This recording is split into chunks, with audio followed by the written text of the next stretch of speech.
Y a-t-il des idoles dans votre vie? Et d'ailleurs, qu'est-ce que c'est l'idolâtrie? L'idolâtrie, c'est mettre sa confiance en quelque chose d'autre qu'en Dieu qui nous a créés. Alors peut-être que vous mettez votre confiance dans votre argent, dans vos enfants, dans votre conjoint, dans l'économie, dans le gouvernement, ou même en vous. Et ça fait de vous une adoratrice d'idoles. Vous mettez votre confiance dans votre propre création. Et ce que nous voulons montrer ici, c'est à quel point c'est stupide et insensé de faire ça. Vous écoutez Réveille nos cœurs et nous sommes en plein dans la série Habakkuk, de la peur à la foi. Probablement, vous n'avez pas de statues en bois ou en pierre chez vous devant lesquelles vous vous prosternez et que vous adorez, mais pourtant les idoles sont partout dans ce monde et c'est comme si elles nous incitaient de venir les adorer constamment. Et je me réjouis d'approfondir ce sujet aujourd'hui avec vous. Si le seul épisode que vous avez écouté dans cette série sur Habakkuk, c'était le dernier, alors probablement que vous vous êtes dit qu'il s'agit d'une étude vraiment déprimante, parce qu'on est en plein dans un passage assez compliqué du chapitre 2 où Dieu prononce des malédictions, des malheurs et des jugements divins contre la nation de Babylone à cause de ses péchés. Dieu leur dit qu'ils récolteront ce qu'ils ont semé. Et c'était un passage assez difficile à avaler avec beaucoup de choses négatives. Et quand on lit ce genre de passages dans la Bible, il faut qu'on se rappelle aussi que ce sont également des passages inspirés. Les gloires, les beautés et les merveilles de l'Évangile et de la grâce de Christ ne sont jamais aussi précieuses pour nous que lorsqu'on est face à la dépravation totale et la perversité de la nature humaine. Quand nous nous voyons comme nous sommes vraiment, et que nous voyons le jugement que nous mériterions pour nos péchés, alors quand Dieu dit « J'ai envoyé Christ pour être le substitut de vos péchés, pour prendre le jugement que vous méritiez », alors on se dit oh, « Mais waouh, c'est une bonne nouvelle, ça c'est un évangile digne d'être partagé ». Et je crois qu'une des raisons pour lesquelles il y a tellement de personnes, même parmi celles qui se disent croyantes, qui ne chérissent pas vraiment l'Évangile aujourd'hui, c'est que ces personnes ne se sont concentrées que sur les bonnes nouvelles, dans le sens qu'elles ne savent pas de quoi elles sont sauvées. Elles ne savent pas de quoi elles sont délivrées. Donc c'est important d'étudier ces passages sur la colère, sur la justice, le jugement de Dieu et la perversité de l'humain, parce que quand on en vient à des passages comme celui qu'on va voir aujourd'hui, alors ils deviennent encore plus précieux et plus beaux pour nous. Donc, nous sommes toujours dans le chapitre 2 d'Habakkuk. Et la plus grande partie de ce chapitre, c'est une longue description de la méchanceté de Babylone et des malédictions prononcées contre elle. Mais on va y trouver deux références à Dieu qui contrastent avec la méchanceté de l'être humain. Une au milieu de ce long passage et une à la fin. Et ces deux références se détachent nettement du reste du chapitre. Alors pour se remettre un petit peu dans le contexte, donc on est dans le chapitre 2 d'Habakkuk, je vais y revenir à partir du verset 12. « Malheur à celui qui construit une ville avec le sang, qui fonde une ville avec le crime. Cela ne vient-il pas de l'Éternel, le Maître de l'univers? Des peuples travaillent pour du feu, des nations s'épuisent pour du vide. » Là, on a une description de Babylone en train de construire le royaume de l'homme. Et c'est ce que les habitants de cette terre essayent aussi de faire aujourd'hui. Ils construisent une ville avec du sang, ils fondent une ville avec l'iniquité. Ils essaient de toute leur énergie, leur créativité, leur ingéniosité, de construire une Babel, si vous voulez, une ville ou une cité moderne qui peut exister sans Dieu. Et ils sont impressionnants, les efforts de l'homme pour construire ses propres royaumes. L'homme peut faire beaucoup de choses remarquables avec les capacités que Dieu lui a données. Mais tous les efforts qu'il fait pour construire son propre royaume seront de courte durée. Quand nos royaumes sont construits sur la corruption, sur la violence, sur la fierté et l'arrogance, ils ne vont mener à rien. Tous les efforts de l'homme pour construire son propre royaume seront de courte durée. Quand vous pensez aux grands empires de la terre dans le passé, il y en a certains parmi eux qui étaient vraiment splendides.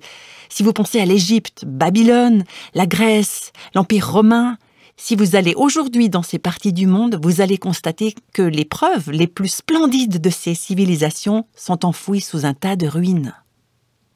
Le royaume de l'homme ne dure pas. Maintenant, après avoir lu ce qui touche au royaume de l'homme, on arrive au verset 14 qui donne une toute autre facette de l'histoire. En effet, la terre sera remplie de la connaissance de la gloire de l'Éternel, tout comme le fond de la mer est recouvert par l'eau. Vous savez, c'est l'un de mes versets préférés dans toute la parole de Dieu. C'est un verset qui nous donne de l'espoir. Le juste vivra par sa foi. C'est ce qu'on a lu au verset 4. En quoi avons-nous foi? La foi que la terre sera remplie de la connaissance de la gloire de l'Éternel. Ça va arriver un jour. Là, on a une référence au royaume de Dieu, pas au royaume de l'homme qui est de courte durée, mais au royaume de Dieu qui est éternel. Au royaume de Dieu qui sera bientôt pleinement révélé. Un royaume qui est indestructible et qui couvrira toute la terre. Les Babyloniens, les Assyriens, les Romains, ils ont essayé de couvrir toute la terre. Et certains d'entre eux ont conquis la terre entière, en tout cas du moins comme on la connaissait à l'époque. Mais le royaume de Dieu couvrira pour toujours et à jamais toute la terre. Dieu régnera, il gouvernera, il vaincra tous les royaumes terrestres. On voit ici le triomphe absolu, éternel, final et ultime du royaume de Dieu. Peu importe ce que les hommes font, peu importe la puissance de leur royaume, peu importe à quel point ils ont l'air féroces. Et nous, on pourrait aujourd'hui nommer les royaumes de la Terre qui ont l'air vraiment très féroces. On s'inquiète de la menace nucléaire et de plein d'autres choses qu'on ne peut même pas décrire ni même comprendre. Il y a tellement de choses dont on pourrait avoir peur aujourd'hui si on ne regardait les choses que du point de vue humain. Mais on ne peut pas regarder la Terre d'un point de vue humain. Il faut qu'on la regarde avec les yeux de la foi pour voir ce que Dieu fait en construisant son royaume. Alors oui, les ennemis de Dieu peuvent prospérer pendant un certain temps. Ils peuvent s'opposer à Dieu, et ils le font, ils le feront. Mais ce sera de courte durée. Leur sort est scellé. Il faut qu'on s'en souvienne quand on voit des gens qui ressemblent à des Babyloniens et qui prennent le contrôle de certaines parties de la terre aujourd'hui. Leur sort est scellé. Il y a un commentateur qui dit de ce passage d'Habakkuk: le travail fastidieux d'une génération entière de Babyloniens vantards a allumé un petit feu et a fini en un tas de cendres dans un coin de la terre. Mais la gloire éternelle de Dieu remplira toute la terre. Donc il n'y a aucune comparaison possible entre le royaume de l'homme et le royaume de Dieu. La terre sera remplie de la connaissance de la gloire de l'Éternel. Au fait, cette phrase « la connaissance de la gloire de l'Éternel », c'est quelque chose qui vous paraît certainement familier si vous avez lu le Nouveau Testament. On trouve cette même formule dans 2 Corinthiens chapitre 4, verset 6. En effet, le Dieu qui a ordonné que la lumière brille du sein des ténèbres a aussi fait briller sa lumière dans notre cœur pour faire resplendir la connaissance de la gloire de Dieu dans la personne de Jésus-Christ. Et c'est ce que Habakkuk annonce ici. Habakkuk, il n'avait jamais vu le Christ. Il ne connaissait pas Christ. Il l'attendait. Il pouvait seulement vaguement le discerner. Et nous, on regarde en arrière, maintenant, on peut voir clairement que ce dont Dieu parlait ici, c'était le jour où Christ viendrait. Il allait mourir et verser son sang pour les pécheurs, il allait donner sa vie, et nous allions voir la connaissance de la gloire de l'Éternel dans la personne de Jésus-Christ. Nous avons contemplé la gloire de Dieu dans le visage de Christ. Et cette connaissance couvrira la terre entière, tout comme les eaux recouvrent la mer. Il y a des parties entières du monde aujourd'hui qui n'ont jamais entendu le nom de Christ. Mais un jour, elles vont l'entendre. Il y a des parties entières de la terre, des continents entiers aujourd'hui, qui rejettent le Dieu de l'univers, qui rejettent l'Éternel, qui ont leur propre religion fausse, mauvaise. Ils construisent leur propre royaume, mais un jour, la connaissance de la gloire de Dieu en la personne de Jésus-Christ brillera. Et la lumière de Dieu va chasser et expulser toute l'obscurité du monde entier. On a ici la préfiguration de la diffusion mondiale de l'évangile du Christ et du règne du Christ. Le jour où tout genou fléchira et où toute langue confessera que Jésus-Christ est Seigneur à la gloire de Dieu. Il y a un hymne ancien qui avait été écrit par Isaac Watts. On ne le chante pas beaucoup de nos jours, mais j'aime ces paroles. Jésus régnera partout où le soleil fait son voyage chaque jour. Son royaume s'étendra d'une terre à l'autre, tant que la lune croîtra et décroîtra. Alors c'est une façon un petit peu poétique de dire pour toujours et pour toujours, Christ régnera pour toujours et toujours et toujours. J'ai cherché cet hymne sur Internet et j'ai trouvé quelques autres strophes que je n'avais jamais entendues auparavant. Et quand je vais vous les citer, vous comprendrez pourquoi on ne les chante pas. C'est un petit peu guindé, mais je trouve que ces mots illustrent bien la pensée de ce passage d'Habacuc que nous étudions ensemble. Donc voilà ces 2 strophes. On a entendu Jésus régnera sur toute la terre, et puis le chant continue. Voici les îles avec leur roi. L'Europe apporte sa meilleure offrande. Du nord au sud, les princes se rencontrent pour rendre hommage à ses pieds. Là-bas, la Perse, magnifique à voir. Là-bas, l'Inde brille de tout l'or d'Orient. Et les nations barbares, à sa parole, se soumettent, s'inclinent et reconnaissent le Seigneur. Alors, c'est pas très politiquement correct. Aujourd'hui, on ne parlerait plus vraiment de nations barbares. Mais partout dans le monde, d'un bout à l'autre de la planète, d'un continent à l'autre, toutes les nations, y compris des pays où il est aujourd'hui illégal d'être chrétien, où c'est illégal d'aller partager l'Évangile. Ces nations viendront s'incliner devant Christ en tant que Seigneur, et la terre sera remplie de la connaissance de la gloire de l'Éternel, comme les eaux couvrent le fond de la mer. C'est pas étonnant qu'on puisse vivre avec espoir. C'est pas étonnant que nous n'ayons pas à marcher avec la peur au ventre. Le juste vivra par sa foi. Aujourd'hui, quand vous vous sentez submergé, votre préoccupation principale, c'est peut-être pas la guerre mondiale, quoique, mais il y a des guerres, il y a des tensions qui se passent dans votre foyer, dans votre église ou sur votre lieu de travail. La terre sera remplie de la connaissance de la gloire de l'Éternel, comme les eaux couvrent le fond de la mer. Dans le dernier podcast, on n'avait pas pris le temps de parler de la 5e des 5 malédictions de ce passage. Et on va l'aborder rapidement, ça va nous amener au dernier verset de ce chapitre qui, encore une fois, nous donne tellement d'espoir. Les 4 premiers malheurs, les malédictions que nous avons vues, étaient prononcées contre les Babyloniens en raison de leurs péchés relationnels, donc des péchés commis contre d'autres peuples. Et quand on arrive à la 5e malédiction, à partir du verset 18, on voit qu'elle ne concerne pas un péché relationnel vis-à-vis des autres. Elle est basée sur une violation du premier commandement. Donc c'est un péché envers Dieu. C'est une malédiction prononcée contre le péché de l'idolâtrie. Et je pense que ce péché est peut-être la racine de tous les autres péchés qui sont nommés dans ce chapitre. L'idolâtrie. Donc je lis à partir du verset 18. « À quoi sert une sculpture sacrée ? Pour qu'un ouvrier la façonne. À quoi sert une idole en métal fondu et qui enseigne le mensonge? Pour que l'ouvrier qui l'a faite place en elle sa confiance au point de fabriquer de faux dieux muets. Cet homme, cet ouvrier, il fabrique des idoles en métal, en bois ou en toute autre matière que ce soit, et il se confie en sa propre fabrication, sa propre création. Vous voyez là ce mot « confiance » ? Comment vivent les gens justes? Par la foi, par la confiance. Mais pas une confiance en quelque chose qu'ils ont fabriqué, mais une confiance en celui qui les a faits, en leur Créateur, et non pas en la créature. L'idolâtrie, c'est mettre sa confiance en quelque chose d'autre qu'en Dieu qui nous a créés.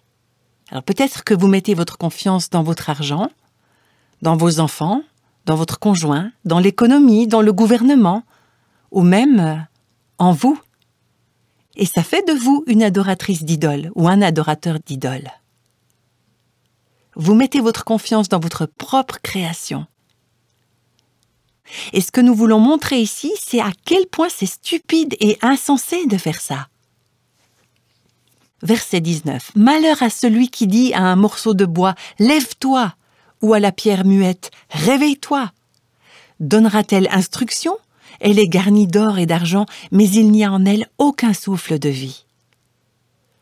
Quelle absurdité de fabriquer quelque chose de ses propres mains, un objet inanimé, et puis de s'agenouiller devant en disant « Aide-moi, favorise mes récoltes, rends-moi fertile, aide-moi à résoudre mes problèmes, aide-moi à prendre de bonnes décisions, dis-moi quoi faire. » C'est absurde au plus haut point. Malheur à ceux qui parlent à des idoles en disant « fais ci ou cela ». Cet objet que vous avez fabriqué, cette chose en laquelle vous avez confiance, elle est pourtant parfaitement inanimée. Et maintenant, on arrive au verset 20, et vous allez voir le contraste ici. L'Éternel, donc pas l'idole, pas l'image en métal, rien qui est plaqué d'or et d'argent. L'Éternel, lui, est dans son saint temple. Que toute la terre fasse silence devant lui. L'Éternel est dans son saint temple. Parfois, cette inscription, on la voit à l'entrée des églises. Et je crois que c'est approprié d'être respectueux quand on vient adorer avec le peuple de Dieu, parce que nous sommes dans la présence de Dieu. Et c'est infiniment plus beau que le plus magnifique des bâtiments. L'Éternel est dans son saint temple. Le psaume 11 nous dit où se trouve le temple de Dieu. L'Éternel a son trône dans le ciel. Dieu est élevé, il est saint, il est exalté et élevé sur son saint trône dans son saint temple dans les cieux. Ici, Habacuc, il a une vision de Dieu. Et vous savez, toutes les personnes dans la Bible et dans l'histoire qui ont déjà eu ce genre de vision divine ont vu leur vie transformée. On ne peut pas voir Dieu et rester le même. Sa majesté, sa nature, son essence changent notre perspective sur tout. Ça change la façon dont on voit Dieu. Ça change la façon dont on voit notre situation. J'aime beaucoup cette citation de Campbell Morgan, qui était un grand prédicateur de la génération précédente. Voilà ce qu'il a dit. En temps de difficulté et de détresse, il est crucial d'avoir une vision neuve, fraîche de Dieu. Devant lui, tout retrouve sa juste proportion. C'est la fin de la citation. Alors vous pensez être quelqu'un de très important? Vous pensez être très génial? Vous pensez être très cool? Vous pensez que votre vie est très dissolue? Que votre monde est très compliqué? Détournez les yeux de vous-même, de vos circonstances, des gens autour de vous, et levez les yeux pour voir le Seigneur. En le voyant, lui, tout le reste reprend une juste perspective et une juste proportion. On a ici un contraste entre les idoles faites par les hommes et Dieu qui est sur son trône dans son saint temple. Les hommes essaient de donner vie aux idoles qu'ils créent, mais ces idoles sont sans vie. Les hommes parlent à leur idole, « Réveille-toi, lève-toi, fais quelque chose », mais ces idoles sont muettes, elles n'ont aucune réponse.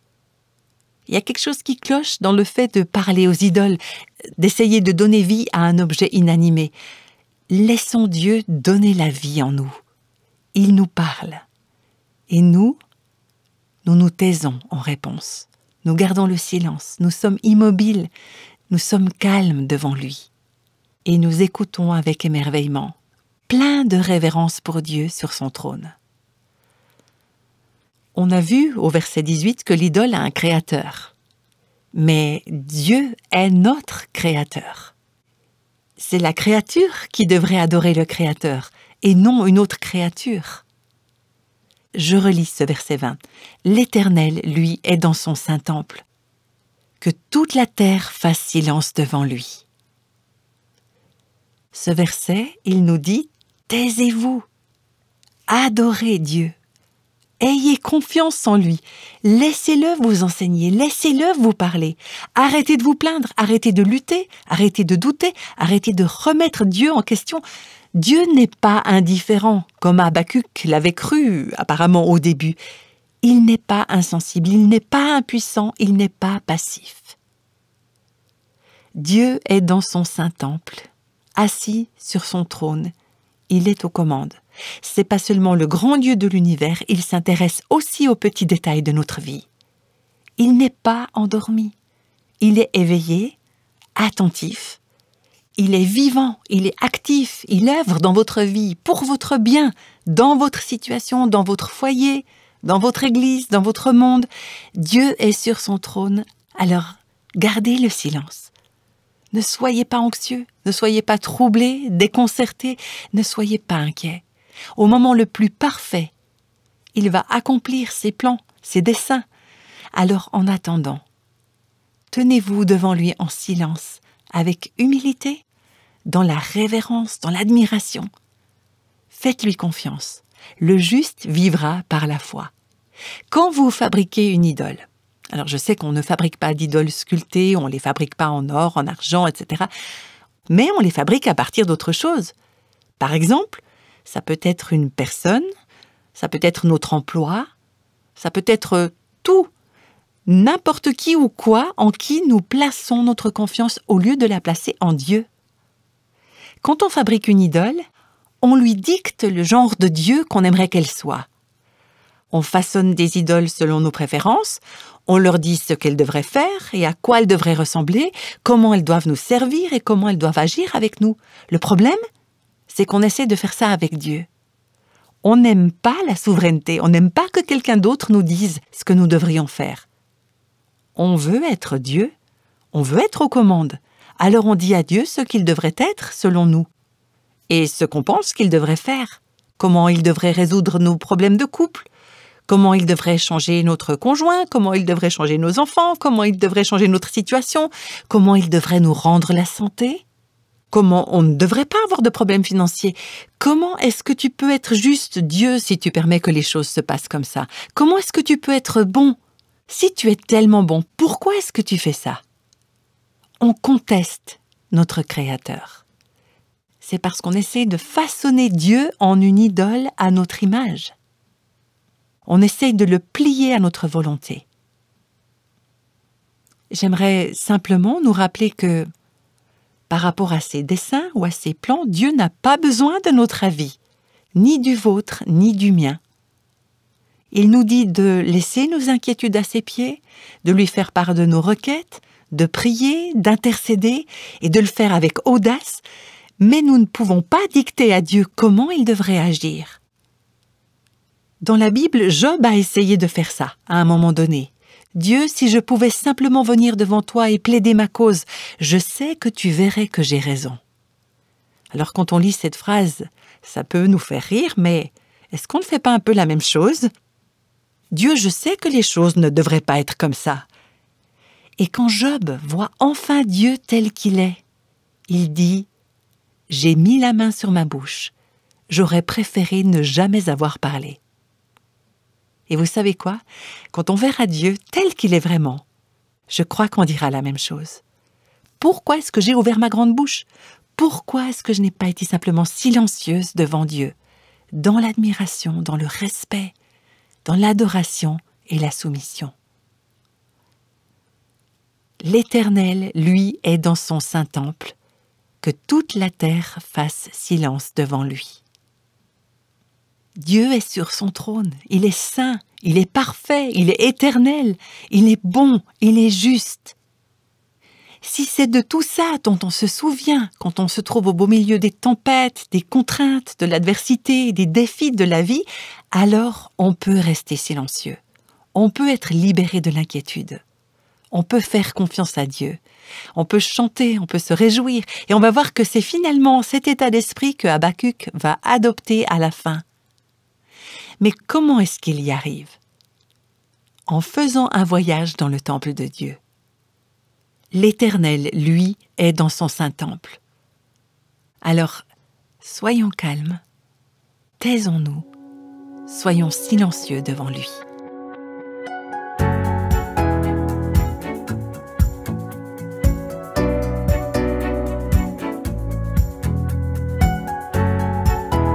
À la fin de ce podcast, on va vous inviter à prier avec nous. C'est vrai que cet enseignement qu'on a entendu aujourd'hui nous a vraiment aidé à identifier les idoles qui peuvent nous empêcher d'adorer Dieu.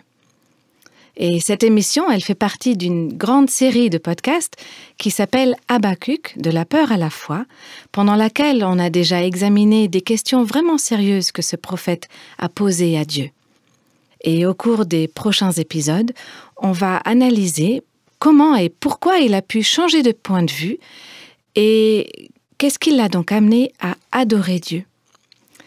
Si vous êtes quelqu'un de plutôt craintif ou anxieux ou rempli de doutes, alors j'aimerais vraiment vous encourager à prendre ce petit livre d'Habakkuk et de le lire pour vous-même, de l'étudier personnellement pendant qu'on suit cette série. Et d'ailleurs, tous les épisodes déjà passés sont sur notre site internet, ainsi que leur transcription écrite, si vous aimeriez retourner et avoir un support pour votre étude personnelle. Quand Dieu répond à nos prières, souvent, les résultats peuvent être très différents de ce à quoi nous, on s'attendait. C'est ce que Habakkuk, lui aussi, a découvert. Et on va approfondir ça ensemble lors du prochain épisode.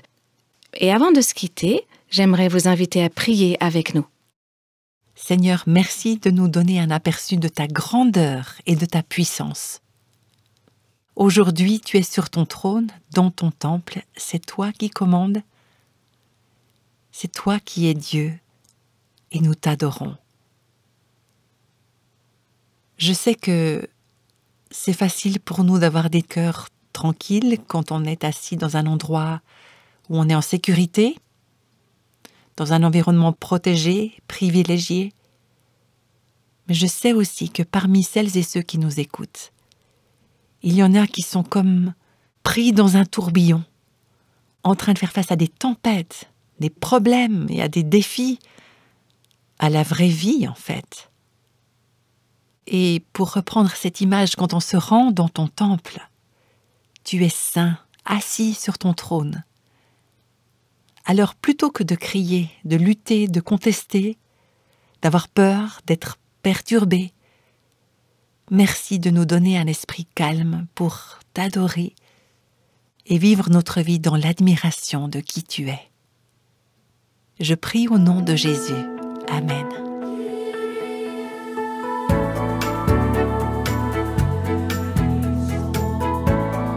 Tous les extraits de la Bible sont tirés de la version second 21. Réveille nos cœurs est le ministère francophone de Revive Our Hearts avec Nancy DeMoss-Wolgemuth. Avec les voix de Christine Raymond et Jeannette Kosman.